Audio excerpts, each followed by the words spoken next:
Okay, this is April 4th, 2023. Back out on the Holley Sniper EFI install. What I'm going to do today, had to take care of a couple things the last few days. But what I'm going to do today is get the underside of the Jeep rust encapsulated. I had this left over from when I did the body work on the Jeep.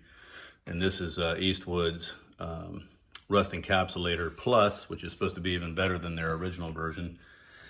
And they claim that you can spray it right over just surface rust, which is pretty much all it is underneath there. Got it, cleaned off for the most part and blew the dirt and everything out from under it. So this stuff here is kind of thick. So what I'm going to do is they say you can reduce it with xylene by 20%.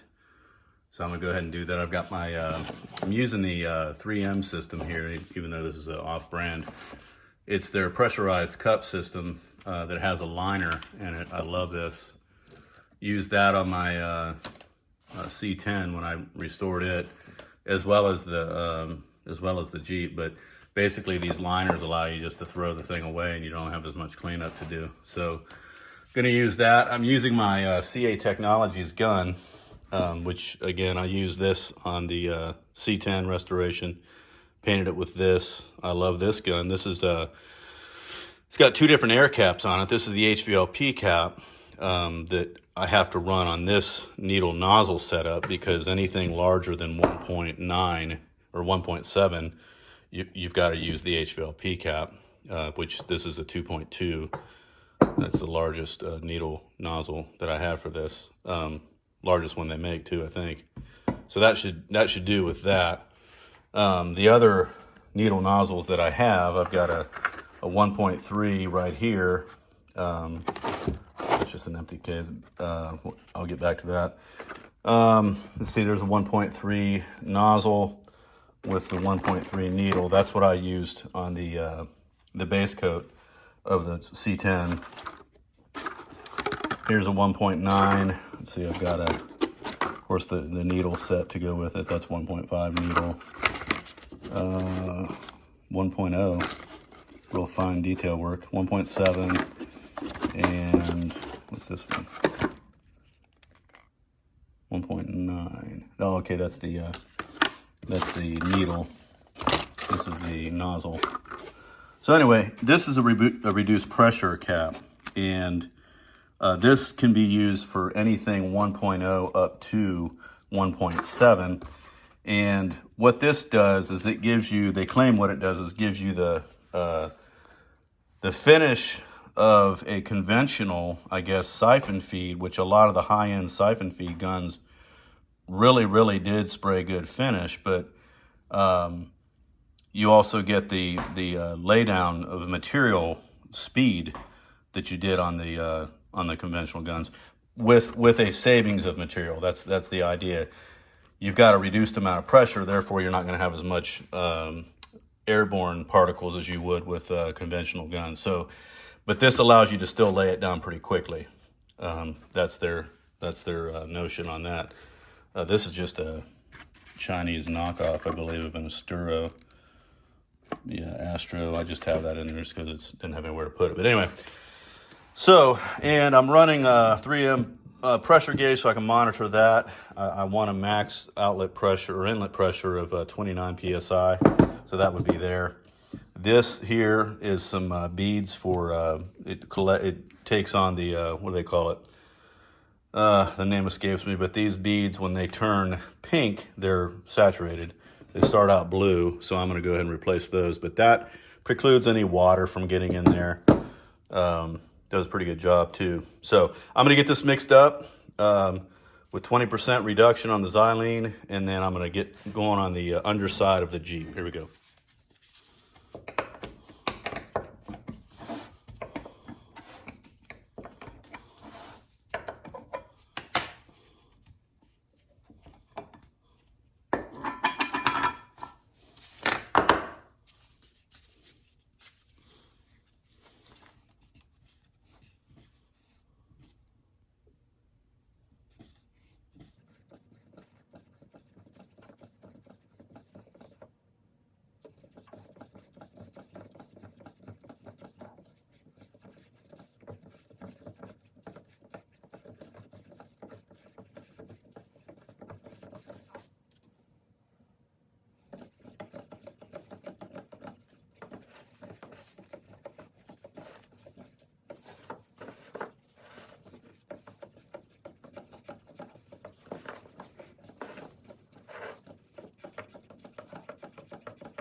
Okay, while I'm waiting for that to strain through there, again, it's pretty thick material.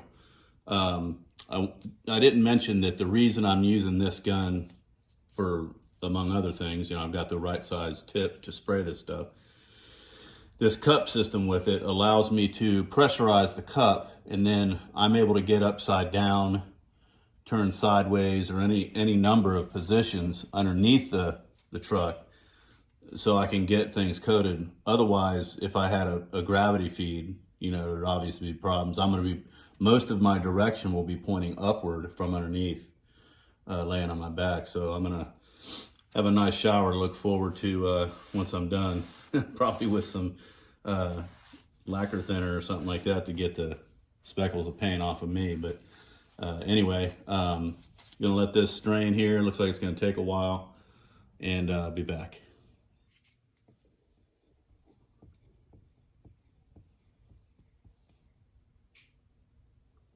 Yeah, it looks like it's pretty good. That should spray through that 2.2 nicely, especially when it's under pressure. So that helps get the fluid through the tip as well. I'm just gonna set this here. Made a little bit more of a mess than I wanted to, but such is life. All right, now I'm gonna go spray this stuff. Unfortunately, I'm not gonna be able to hold the camera and spray at the same time, so I'll just have to show you the after effects. Here we go.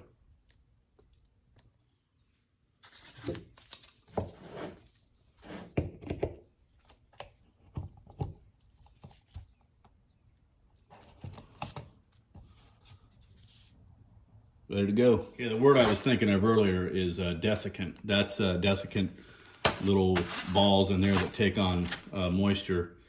And so I've got them swapped out. So I've got some blue ones, as you can see there. So these are fresh.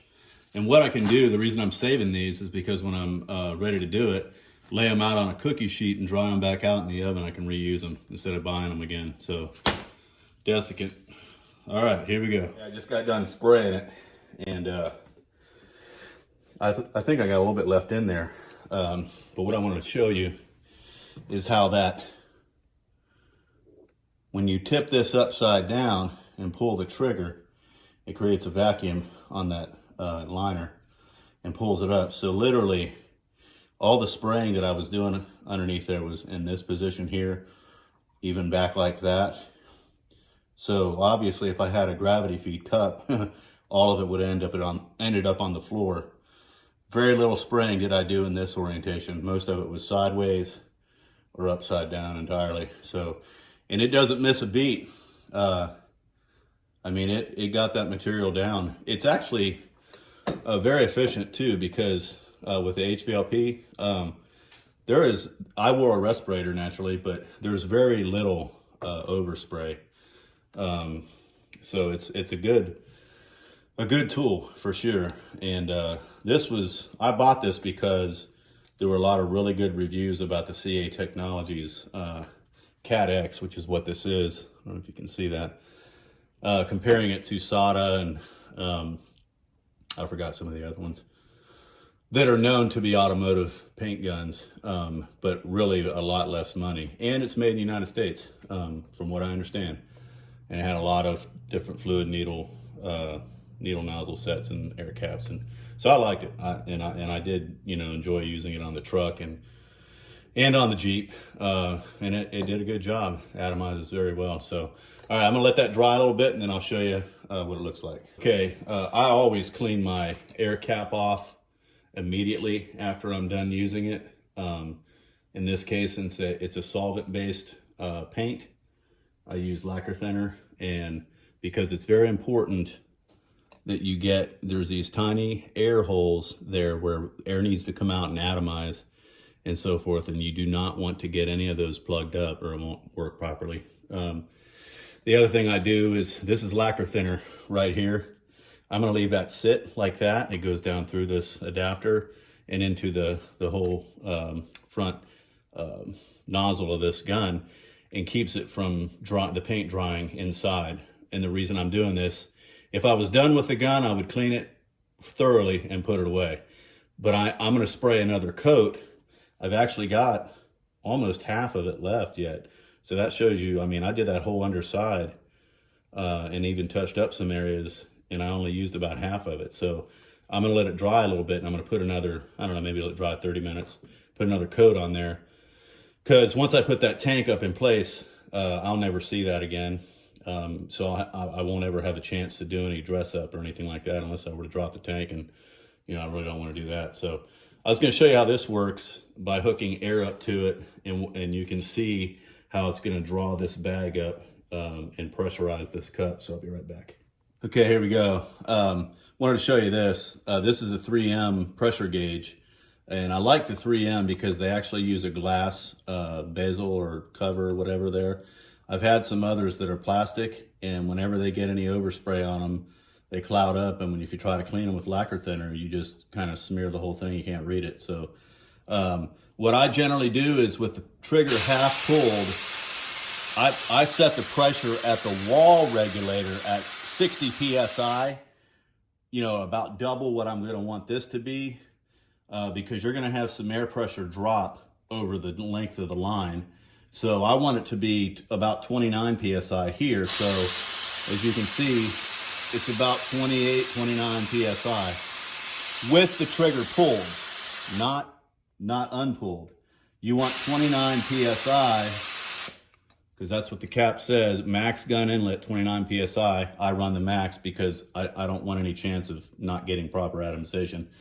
But what I'm going to show you is how this will draw. Once I pull the trigger all the way, it's going to draw this lacquer thinner up into it's going to draw that liner up in. Watch this. There it goes. So you can see how it pulled it up in there.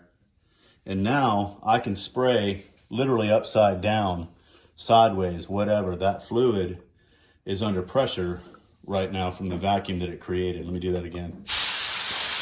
Yeah, see, it's spraying lacquer thinner out of there now. You can see how the liner has been drawn up from the bottom to right there, which means that liner is about half full.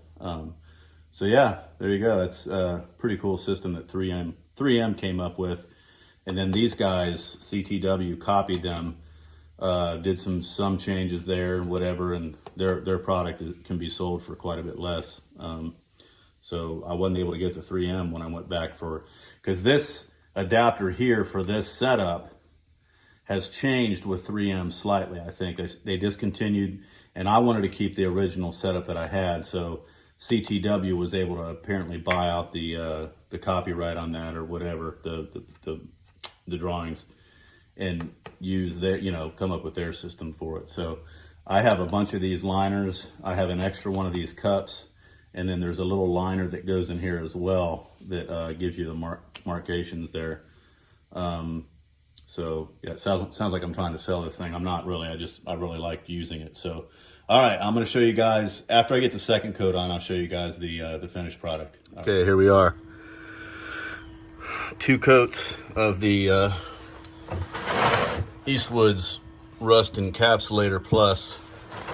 Got it all up in there. Look like did I miss a spot here? Yes, is it up in there? Must be a reflection. It's gotta be, yeah, it's a reflection. Looked like I maybe missed that. Anyway, got it all up in there. And the thing that I really liked about using the spray gun is, number one, it's a whole lot faster than if I were to use a chip brush on this. And you can get in areas that you can't really get a brush to because you're spraying. You can spray back. Now I didn't get, looks like I did miss a little bit back in there, so I'll have to hit that with the brush. Anyway, and I also noticed that I'm missing a body bushing right there that I'm gonna have to put in, so I'll have to address that as well. Anyway, got it all back in there. I didn't tape anything off, so you can see where I got some on the shock boots, but and on the tailpipe here, a couple spots. But this is not a concourse restoration. This is a practical restoration / driver, and I just want to make it nice and keep rust from happening and things like that. So anyway, what I'm going to do now is let this dry overnight, And let's go back there along that waterfall panel where I did some patchwork. You can see over there, and over on this side. So this is where the tank goes right here, and then I went ahead and hit beyond that up in there that I didn't get when I was doing the floor work, because I didn't have to do anything to the rear deck here. So there was no bare metal, but I knew that I was going to eventually address that with some undercoating. So speaking of undercoating, tomorrow what I'll do is I'll come in here again and hit all of this that's been rust encapsulated with, let me get up here.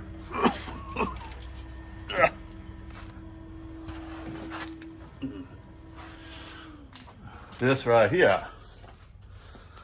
This is Eastwood's Rubberized undercoating, and I've got 2 full cans of this. I won't need 2 full cans, but I guess I'll use 1. So the rust encapsulator takes care of stopping rust, and this is going to protect it as well, and produces a somewhat of a reduced road noise. I don't think you're too concerned about that in a Jeep, but. And then here's some of my wiring, the Holley Sniper. I did pick up, let me turn this light on up here.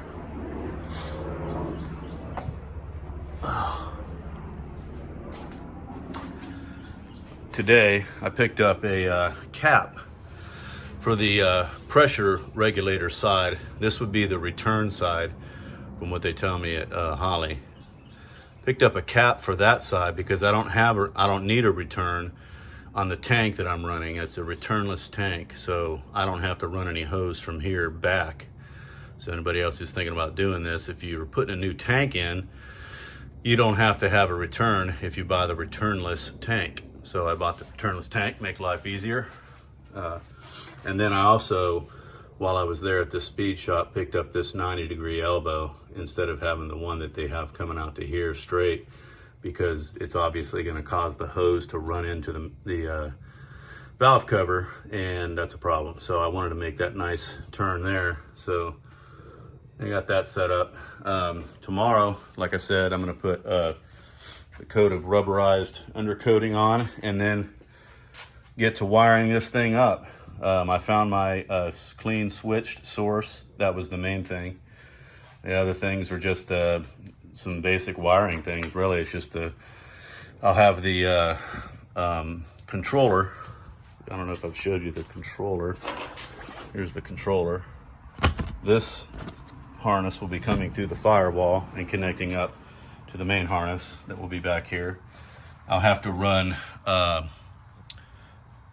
positive and negative clean cables to there that I have some ring terminals for. And I've got to run a nice solid ground straight to the battery from the tank.